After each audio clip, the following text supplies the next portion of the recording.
Hi, I'm Ilana Walder-Bizance. I'm a former Yahoo PM, and in this Exponent Expert video, I'll be answering the Google PM interview question: if you were the PM for Lyft, what dashboard would you build to track the health of the product? So I have a couple questions to start here. The first has to do with geographies. I imagine that almost any metric I would track for Lyft is going to look very different in different regions. So is this a worldwide dashboard? Is this a dashboard for a particular region? And I'm going to assume that my interviewer has told me to build a global dashboard, but also that we could potentially replicate it or extend it to deep dive into particular regions. My next question is around sort of which product lines within Lyft we're trying to track the health of here, because within the app there are a bunch of different products you can order with Lyft. You can order shared rides, individual rides, luxury rides, and again, some of these metrics that we would track would look quite different for those different products. And I'm going to assume that my interviewer has told me this is for Lyft as a whole, including all of those things. But I'm going to primarily focus on sort of the normal ride product. I'll assume that metrics are aggregated across all of those, but for instance, I'm not going to deep dive into metrics specifically around how well shared rides are doing. I'm going to assume we're a level up from that. So given those clarifications, I think I'm ready to start thinking about this. And the first thing is a high-level dashboard. I'm only going to want 3 or 4 metrics on that top-level dashboard. So I'm going to brainstorm and probably write down a bunch of different potential metrics in a bunch of different categories, but I'm going to need to prioritize, and I'll probably sort those into primary metrics that all belong on the top-level dashboard, and then secondary metrics where we can deep dive into particular areas of the business or product. So as I organize my thinking about this, I'm kind of thinking in terms of 4 categories of metrics that we would care about in this business. The first 2 are quite intuitive. This is a 2-sided marketplace that includes riders and drivers. So I'm going to want metrics on how well we're serving riders, and I'm going to want metrics on how well we're serving drivers. The other 2 are a bit more internal. One is the business, the sort of financial health of the business, market share of the business, metrics related to those we're definitely going to care about. And the other is the technology, sort of how well it's working, which of course influences customer and driver satisfaction and might have some indirect impact on those metrics, but is probably something we also want to keep track of for our internal purposes. So I'm going to start thinking about and grabbing paper and probably writing down some potential metrics in each category. And then I'll prioritize which ones I think belong on a top-level dashboard and which ones are more for zooming in. So I'm going to start with riders, and I'm going to adopt that customer perspective to think about what metrics matter. And for each of these, for each of riders and drivers, I'm going to think of it from both the customer perspective and the company perspective in terms of metrics we want to track. So for riders, from the customer perspective, as a rider in a Lyft, I want 2 things. I want to get there as quickly as possible, to waste as little time as possible, and I want to get there as cheaply as possible, to pay as little as possible. And those are really the 2 things that are going to make me choose Lyft over an alternative service, is if it's faster or if it's cheaper. So what metrics could I use to track those? In terms of speed, Lyft doesn't really have any control over how long it takes once I'm in the car and the driver is driving, unless I'm in a shared ride. Because we're incorporating shared rides into this, then we probably, so if we were only doing non-shared rides, My ideal metric here would probably be time from calling a Lyft to getting in the car, because after that, it's primarily a factor of like traffic. Because we are incorporating shared rides, and I believe those are a relatively large and growing proportion of Lyft rides, we probably want to measure the entire time from start to finish. So I think my metric here is going to be time from when I call a ride to when I arrive at my destination. And we're going to look at the average time for that. In a as a sort of secondary metric, I probably also want to look at time from when I call a ride to time the car arrives to me, because that's going to measure sort of the efficiency of our dispatch and the amount of wait time. And then I probably want to specifically look for shared rides at some sort of diff between how long the ride would have taken solo and how long it's taking as a shared ride. So the sort of incremental time that sharing is giving to customers, and I'd want to average that out as a specific shared ride metric. But for now, for the product as a whole, I'm just gonna look at start to finish time as a top level metric. And then the other thing I really care about is money. So average price per trip is probably the right metric there.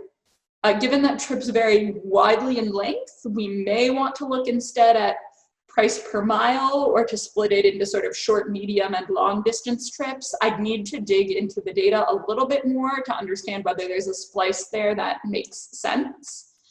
I would also love it if it were possible to compare average price per trip to price per comparable trip in, say, Uber, but that data is probably going to be much harder to get. So as a top level metric, I'm going to be looking at, I think, just average price per trip here. And then on the rider side, from a company perspective, I definitely want to look at the number of riders. And within that, I want to look at the growth in that, sort of week over week, month over month, and also retention, sort of how many riders come back within the week, within the month, within the quarter. Internally, I'm probably also going to want to look at the onboarding flow and that funnel where people drop off. So from sort of searching up the app to installing the app to actually making an account to inserting a payment method, taking the first ride, coming back for a subsequent ride. I'm definitely going to want to look at drop-offs along that funnel.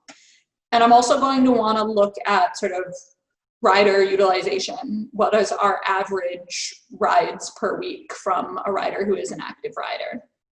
So that's a lot of metrics on the rider side. As I said, only one or two of these gets to be on my top level dashboard because I'm limiting myself to a max of 4 metrics. So on my top level dashboard, I think it's going to be that time per trip. Yeah, I think it's going to be that time per trip. And to walk you through my thought process here, I think time per trip and price per trip are both super important. And if I only have 2 metrics from other things, I may come back and add price per trip to this top level dashboard. But I think Lyft has a lot of control over price per trip because we determine our own pricing. And we can adjust that lever to make ourselves more competitive against, say, Uber, or to monetize our users better, depending on the current market situation. And so it's less indicative of how well we're doing as a company and more just a reflection of choices we've made, versus time per trip really does indicate how well our marketplace is performing in terms of the efficiency of our routing algorithms and matching drivers to riders, and also how well our driver supply is meeting the needs of our rider supply. So if I had to pick one top level metric, it's going to be that time metric. So that's it for riders. I'll sort of come back and recap that later. But for now, I'm going to move on to the driver side of things. So with drivers, drivers' needs are obviously rather different from riders' needs. Drivers' priorities are going to be making money. So there's kind of 2 parts of that. There's getting assigned rides when they're online, and then there's how much they get paid for those rides. And I'm going to kind of combine those into a single top level metric, although on a secondary sort of driver focused dashboard, we would want to break that out. So the single top level metric for me here is average driver revenues per hour online. So essentially, if a driver is on the app and looking for rides, whether they've been assigned a ride or not, how much money are they making per hour that they're looking for rides? And on a secondary dashboard, I would decompose that into a driver utilization percentage. What percentage of the time that a driver is online looking for a ride are they actually en route to a customer or carrying a customer? And we may actually want to look at both of those. How much time do they spend waiting? How much do they spend in transit to customers? And how much do they spend actually carrying customers? And then we'd also want the money side of things. So how much are they making for the time that they are in transit to or carrying customers? I don't actually know how the driver pay model works, whether they get paid for both of those or whether they only get paid for the time that a customer is in the car. So I'd want to clarify that with my interviewer, just in terms of which of those pay metrics would make sense for decomposing this, but that's a minor detail.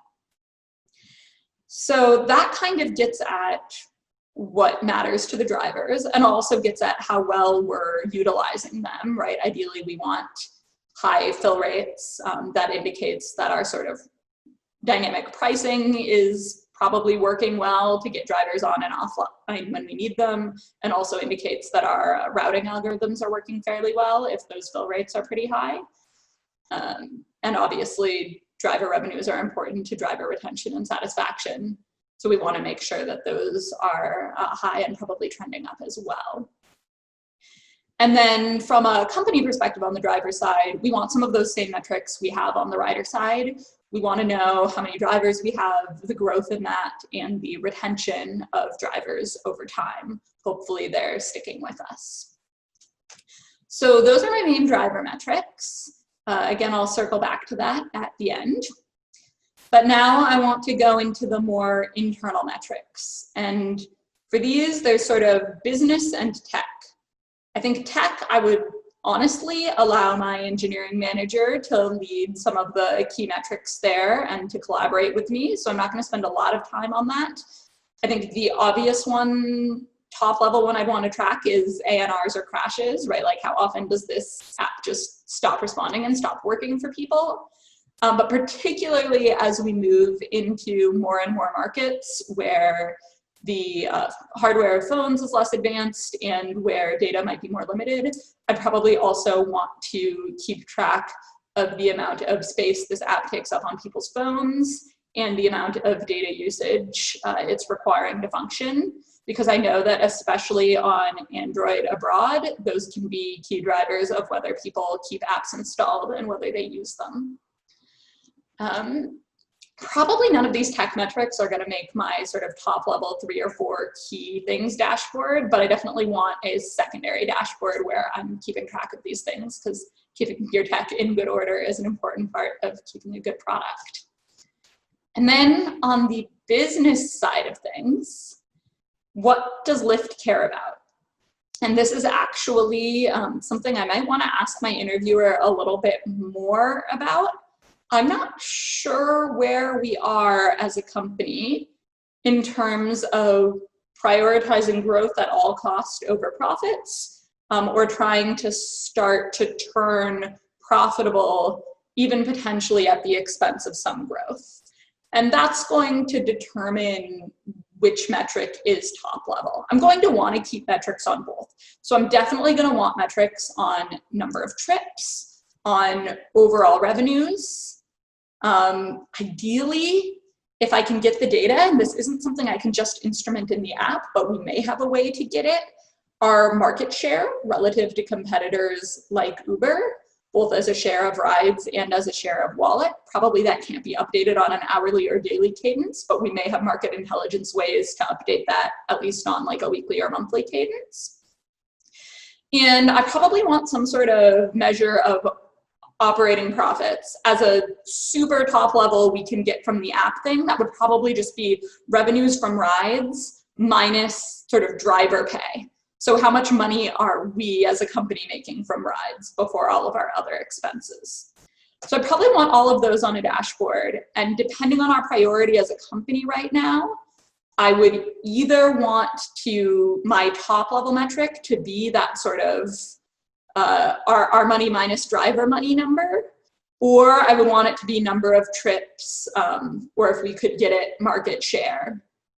And market share, we'd want to go into a little bit more because we'd also want to decide whether what mattered to us was sort of global market share, in like our number of trips versus all trips, or whether we wanted to limit it to regions we decided to launch in and our market share within those regions. So I need to dig a little bit more into the business and the business logic to understand precisely what the right metric is there. But I think given the sort of rideshare war that's going on, that's probably super key. So that was a lot of analysis and metrics. I'm going to summarize now. So my summary here is that I'm going to build a top level dashboard with 3 or 4 main metrics. And those 3 or 4 main metrics are, for riders, it's going to be the average time from calling a Lyft to arriving at your destination, and the average price per trip. For drivers, it's going to be revenue that the driver makes per hour online looking for rides.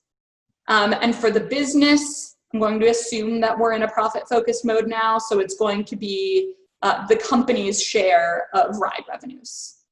And those are the 4 metrics that are going to be on my top level dashboard.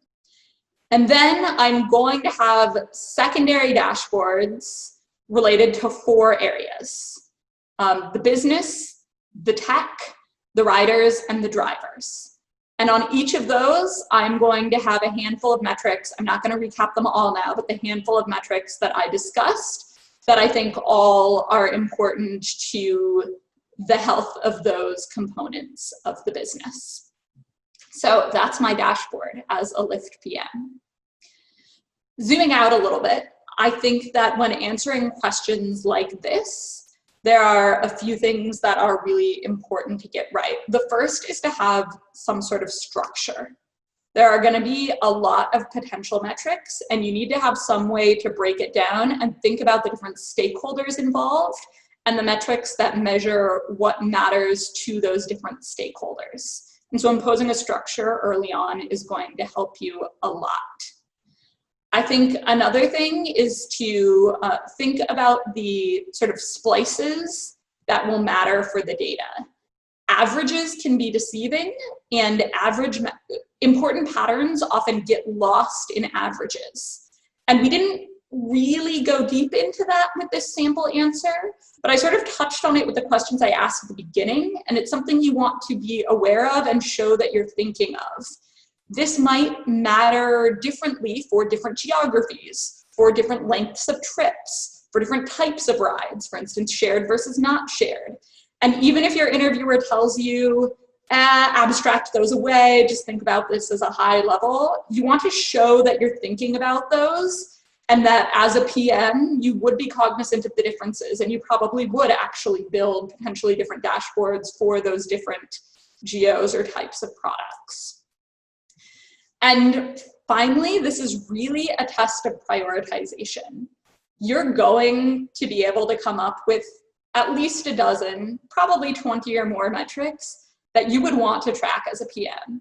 And you will track all of those somewhere, but you need to pick the few that are most important, that are like the ones that you would present to the general manager of your region or to the CEO. And you need to be able to justify why those are the ones that matter the most. There's not necessarily a perfect answer there. You know, there are some metrics that clearly shouldn't have been the top level metrics in the ones I presented, but there are probably 8 or 9 I presented that would be strong candidates to be those top level metrics. And you just have to show that you're thinking about it and have a reason behind your prioritization. For instance, why is wait time more important than prices right now? Well, it has to do where Lyft is as a business. And as I said, I don't know exactly where Lyft is as a business, so maybe there would have been more dialogue with my interviewer around that before I made that choice. But I want to show that I'm thinking about that reasoning and those choices. So hopefully that helps. You can use a similar approach for basically any analytical questions around what metrics you would track for a product. You really want to break it down into stakeholders, including internally the business, and think about what really matters to those stakeholders and which numbers best summarize how well you're delivering what matters to those stakeholders, in addition to coming up with and sharing those other numbers you would want to track that also matter.